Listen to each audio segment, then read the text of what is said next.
সচরাচর যে এসিগুলো বাস্ট হয় এগুলা বেশিরভাগ আপনার নতুন প্রযুক্তির এসিগুলোই বাস্ট হইতেছে।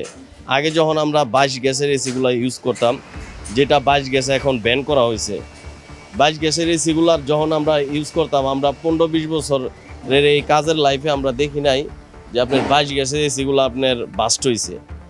নতুন প্রযুক্তি আসার পরেই যখন 410 আসলো, 32 আসলো, 407 আসলো, তারপরে থেকে এসিগুলো বাস্ট হইতেছে বা আপনার প্রবলেম হইতেছে। R32 যেটা, সেটা হচ্ছে আপনার হাইড্রোফ্লোরোকার্বন। এটার আগুন ধরার কোনো পসিবিলিটি নেই। ওরা যদি বলে থাকে সেটা হয়তো সেটা আন্দাজে বলছে, কিন্তু এটা আসলে এটা R32 যদি হয়, এখন ম্যানুফ্যাকচারার কোম্পানি কি দিচ্ছে সেটা তো বলা মুশকিল। সে R32 না দিয়ে অন্য কিছু দিচ্ছে কিনা সেটার দায়িত্ব হচ্ছে ম্যানুফ্যাকচারার কোম্পানি।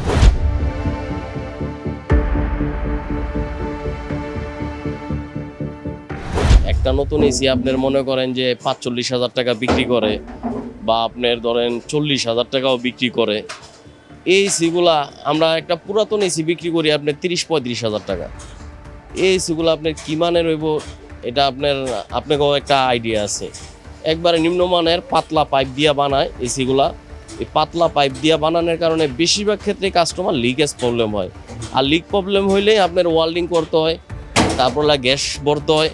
তখন আমাদের টেকনিশিয়ানরা বিভিন্ন কম দামি গ্যাস বিস্তায়। যেই বাজে ভাবে দেওয়া থাকে, কপার টিউব দেওয়া থাকে, আর হচ্ছে গ্যাসের প্রবলেম। বাংলাদেশে আইসা যদি আবার রিফিল হয়, ওই গ্যাসটার মধ্যে রিস্ক থাকে। কেমন রিস্ক থাকে? যেমন কিছু অসাধু ব্যবসায়ী দাম বাড়তির জন্য এই দাহ্য গ্যাস আছে 290, তারপর হচ্ছে এমনি একটু কম দামের গ্যাস আছে 407, এগুলি মিক্সিং করে কেউ 22 বানাইতে চায়, কেউ 410 দেখছেন কিছুদিন আগে ধরা খাইছে, আর 32 রং করে 410-তে বিক্রি করতেছে। এইরকম কিছু কারণে আর কি এই বাস্টগুলি হয়। R32 দাহ্য না, মানে এটা ওইভাবে দাহ্য না, কিন্তু যে কোনো হাইড্রোকার্বন যদি যখন ওইটা গরম হয়ে যায়, তখন গরম হওয়ার সময় যে কোনো জিনিস যখন গরম হয়ে যায়, তখন তার ভিতরে যদি আমার এই হাইড্রোকার্বনটাকে যদি থাকে, তখন এটা কাগজ যদি একটা গরম জায়গার ভিতরে থাকে, কাগজ ঠান্ডা জায়গার মধ্যে রাখলে কাগজ যেন আগুন ধরবে, আর গরম জায়গার মধ্যে রাখলে আরও ভালো আগুন ধরবে। মেন ইস্যুটা কিন্তু এইটা। R32 রিয়েলি মানে কোনো এক্সপ্লোসিভ গ্যাস না। কেউ যদি বলে থাকে সেটার সাথে আমি দ্বিমত পোষণ করি। ঠিক আছে, আগে R22 ব্যবহার করা হতো। সে R22 ছিল হাইড্রোফ্লোরো কার্বন, আর এটা হচ্ছে এখন যেটা ব্যবহার করে R32, সেটা হচ্ছে হাইড্রোফ্লোরোকার্বন। ঠিক আছে, মাছ বেটার তা আগেরটা চেয়ে R22 হচ্ছে R32। কিন্তু R32 পরিবর্তে অন্য কিছু যদি কেউ এটার সাথে মিক্সচার কিছু পরিমাণে দেয়, 10%, 20%, তো সেইটা কি প্রোডাক্টটা দিচ্ছে সেটার উপর নির্ভর করছে, ওটা দাহ্য প্রোডাক্ট কিনা। ঠিক আছে, সেটা মানে কুইক আপনার জিনিসটাকে কনডেন্স করার জন্য হয়তো কিছু দিতে পারে, সেটা দাহ্য পদার্থ কিনা সেটা আপনার ওটা অ্যানালাইসিস করলে হয়তো, বা তারা যারা দিচ্ছে তারা তাদের যে আপনার কম্পোনেন্টের যে MSDS বা আপনার যে টেকনিক্যাল ডাটা শিট আছে, ওটা দেখলে বোঝা যায়।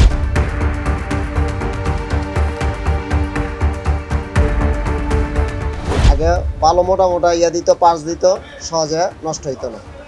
এখন খরচ বাঁচানোর জন্য, অল্প রেটে দেওয়ার জন্য অনেক কিছু করতেছে, ওয়ান টাইম সিস্টেম করতেছে। ওই কারণে দেখা যায় আপনার বাংলাদেশের ওয়েদারের সাথে ওই এসির যে ক্যাটাগরি, এটা বলে না, কম দামের টেকনিশিয়ান দিয়ে কাজ করায়। ওই ক্ষেত্রে যে উল্টা কাজ করে থুই আসে, দেখা যায় কারেন্টের লাইন এক জায়গায় এক জায়গায় বডি করে থুই আসে, ব্রাস্ট হয়, একটু দুর্ঘটনা দেখা যায় পানি পড়ে লাইনে, এবং বেগম করে না, অনেক কিছু মনে হয় ইয়ার কেন আর কাজ করবে অল্প রেটে। আপনিও খোঁজেন অল্প টাকার জন্যে, অল্প টাকা খুঁজতে যে আপনি নিজের ক্ষতি নিজে করছেন। এর ভিতরে যে হাইড্রোফ্লোরোকার্বন আছে, ঠিক আছে, তারপরে আপনার হাইড্রোফ্লোরোকার্বন আছে এগুলো, অথবা যদি নিউট্রাল যদি আমরা রেফ্রিজারেন্ট হিসাবে কার্বন ডাইঅক্সাইডের ব্যবহার আছে, অ্যামোনিয়ার ব্যবহার আছে। একটা জায়গায় বড় বড় যে ইয়াগুলো, সেখানে দেখা যায় যে অ্যামোনিয়া ব্যবহার করে। আমাদের এইগুলো যে এসিগুলো একটু ছোট, যেগুলো ডোমেস্টিক বা অফিসে যেগুলো ব্যবহার করে, এখানে হাইড্রোকার্বনসগুলো ব্যবহার করে। তো এই হাইড্রোকার্বনগুলো আসলে অত দাহ্য না, সেই পরিমাণ দাহ্য না।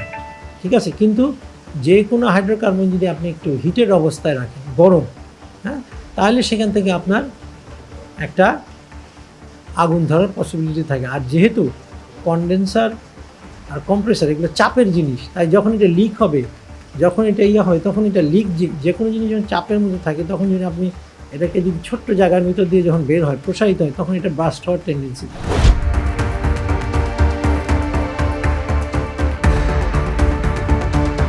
এটা ওয়্যার অ্যান্ড টিয়ারের কারণে অতিমাত্রায় কনডেন্সার, কম্প্রেসার এগুলোকে কম্প্যাক্ট জায়গায় রাখার কারণে এগুলো হিট আপ হয়ে যায় এবং এদের মেনটেনেন্স হয় না।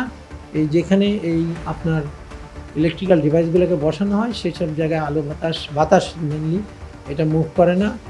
তারপর ফ্যানগুলোর ধুলাবালি যে জমে, ফিল্টারে যেগুলো জমে, এগুলা আপনার যে মেনটেনেন্স যেটা করার কথা, শিডিউল মেনটেনেন্স যেটাকে বলা হয় মাসে একবার, এইটা করা হয় না বিধায় পুরো সিস্টেমটা গরম হয়ে যায়। আর গরম হয়ে গেলে, যে কোনো জিনিস গরম হয়ে গেলে, আপনি যদি নিজেও যদি একজন মানুষ যদি মানে একটা গরম জায়গার মধ্যে যদি তাকে কোনো কিছু প্রেশারাইজ কোনো কথাবার্তা বলেন, দেখবেন সে নিজের নিয়ন্ত্রণ ছাড়া হয়ে যায়।